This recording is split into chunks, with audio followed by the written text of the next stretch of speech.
Your Excellencies, ladies and gentlemen, with due respect to all protocols observed, it is a distinct honor to address this distinguished gathering at Nigeria's Gas Investment Forum. We proudly acknowledge Nigeria's long-standing and active membership in the GECF. Nigeria's contributions have been instrumental to the forum's success, and the distinguished representatives and the talented staff from your great country are invaluable assets to our organization. On behalf of the GECF, I extend my sincerest congratulations to Nigeria for proclaiming this decade as the decade of gas, with the ambition of transitioning into a gas-powered economy by 2030.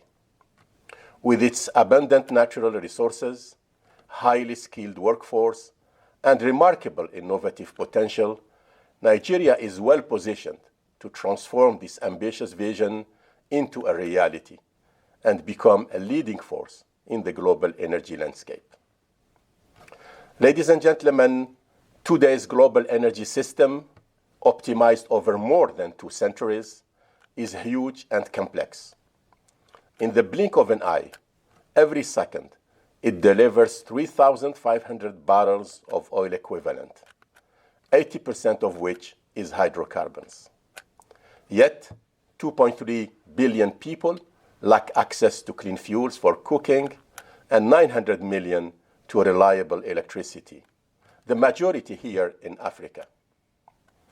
Looking forward, the world needs even more energy. With global population rising by 1.7 billion people by 2050, 1 billion in Africa alone, rapid urbanization, a doubling of global GDP, and the universal quest for higher living standards, global primary energy demand is forecast to increase by 20% over the period to 2050. Africa accounts for 1/4 of the total increase. Meeting this rising demand poses unique challenges, especially given the imperative to protect the environment, locally by reducing indoor pollution and improving air quality, and globally by reducing greenhouse gas emissions. There is no unique solution. Energy pathways are tailored to national circumstances, priorities, and capabilities. For those that are at the bottom of the energy ladder, transitioning from traditional biomass to LPG is a great evolution.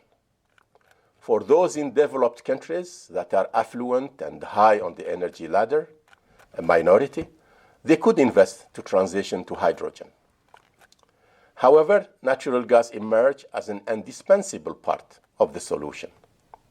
The cleanest of hydrocarbons, it offers a pathway to achieving energy security, environmental sustainability, and economic prosperity.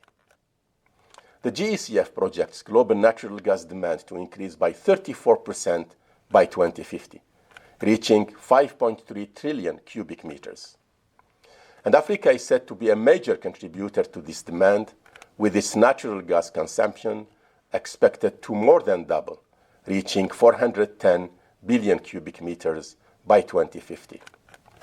And this will power Africa's economic growth, meet the rising electricity demand, help eradicate energy poverty, and support the broader energy and food security goals.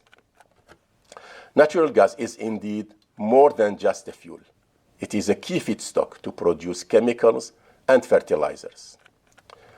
However, bridging the widening gap between natural gas demand and supply poses significant challenges. By 2050, around 2/3 of Africa's total gas output will need to come from new fields. This brings us to a fundamental point. Investing in Africa's natural gas supply chain is not just an option, but an absolute necessity. I would even say a moral necessity. Global investment in the upstream and midstream gas sectors is projected to exceed $9 trillion by 2050 globally. Africa alone requires more than $1.2 trillion. Therefore, any narrative advocating for halt to financing in the African natural gas sector is not only misguided, but unjust for African countries, which contribute only 3% to global greenhouse gas emissions and bear no historical responsibility for climate change. Ladies and gentlemen, allow me to congratulate His Excellency, the Minister of Petroleum Resources of Gas, the Right Honorable Ekperikpe Ekpo, for his outstanding leadership. Under his guidance, Nigeria has witnessed remarkable achievements this year, such as the recent investments in the Iseni gas field and the FEED for the Ubeta gas field. Additionally, we anticipate the FEED for Nigeria's first floating LNG project. These transformative achievements reinforce Nigeria's Decade for Gas initiative, supporting energy security, economic diversification, and sustainable development.